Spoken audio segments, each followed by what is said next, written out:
David avait 20 ans, on me dit qu'il est mort. Sans autre explication, venait chercher son corps.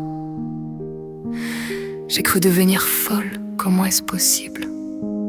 Lui qui était si beau, si tendre et si paisible. A-t-il été victime d'un très grave accident? Ou bien a-t-il été tellement imprudent pour qu'il puisse connaître une fin si tragique? Je n'ai pas de réponse, l'instant est dramatique. Mon esprit tourne en boucle, ne trouve pas d'issue. Je suis dans cette pièce comme enrobée de glu. Mes mouvements sont lents, je me vois spectatrice de ma propre douleur. Encore des pensées, une image, une odeur. Peut-être est-ce une rixe, une mauvaise rencontre. Madame, je vous en prie, je dois vous interrompre. Cette voix me réveille, me renvoie dans la vie. Mon fils David chéri est pour toujours parti. C'était mon seul enfant, c'était toute ma vie. Et pendant très longtemps, il nous a tant réjouis vifs. Pris mésottier, toujours très curieux. Son esprit vagabond semblait béni des dieux. Il comprenait presque avant qu'on lui explique. Il eut avec ses maîtres quelques vives répliques. Il adorait son père bien qu'il fût peu présent. Son travail l'obligeait à s'absenter souvent. J'étais là, le pouvais l'aimer tout simplement. Et le temps s'écoulait très harmonieusement quand mon cœur brusquement à jamais fut brisé. Son père, sans rien dire, un jour nous a quittés. Comment peut-on avoir un jour décidé que la mort sans contrainte vous soit un jour donnée? Qu'un jeune homme fragile seul puisse décider sans que ceux qui l'entourent puissent le rencontrer? Comment admettre un tel isolement? Comment admettre un tel acharnement? Que cachez-vous dans vos cerveaux malades? Vos arguments fumeux, vos tristes pantalonnades montrent votre allégeance et votre incompétence. Nous n'accepterons pas une telle décadence. Citoyens, il est temps d'entrer en résistance.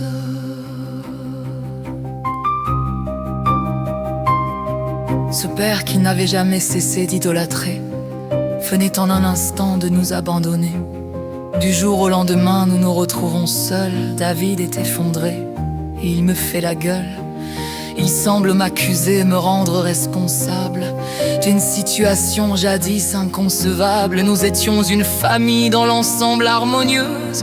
On pourrait même dire parfois assez heureuse. Et si mon compagnon très souvent s'absentait, rien dans son attitude jamais transparaissait.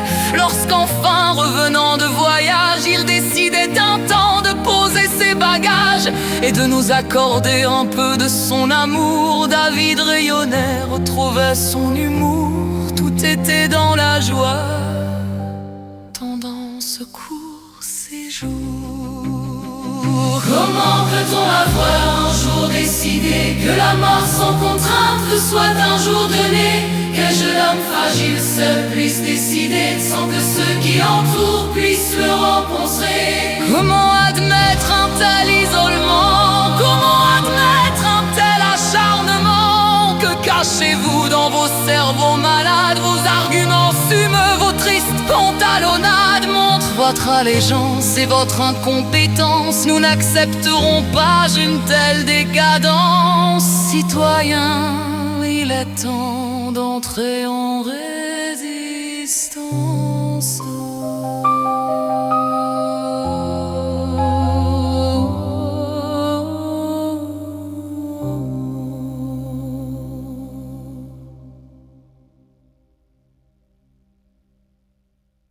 Mon homme est donc parti sans espoir de retour. Il me faut travailler, c'est mon seul recours. David n'est plus le même, il m'en veut, je le sens. Son mutisme, sa hargne, ses crises par moments ne sont que des appels à l'aide que j'ignore. Je ne l'ai pas compris, j'axais tous mes efforts vers un emploi précaire que j'avais obtenu. Dès cet instant, David se sentit exclu. Chaque jour qui passait l'éloignait davantage. En vain je l'appelais, en vain je suppliais.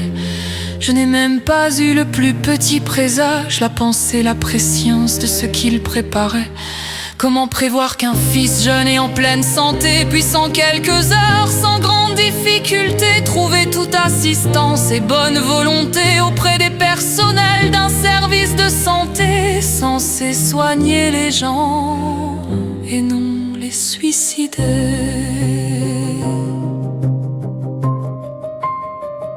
Je ne vais pas encore longtemps vous compter tous les heurts et mécontentements, toutes les discussions et incompréhensions qui nous meurtrissaient, augmentaient la tension et laissaient peu de chance à une discussion. Sereine ou constructive, j'ai en vain essayé de retrouver une vista procamene. Je n'ai pas réussi. Ce sera pour toujours gravé dans mon esprit. Et je n'aurai jamais pensé à ça l'instant. Je n'aurai essayera que prison gatimier. Pas ils sont levés en frise et pétant les en ma vie.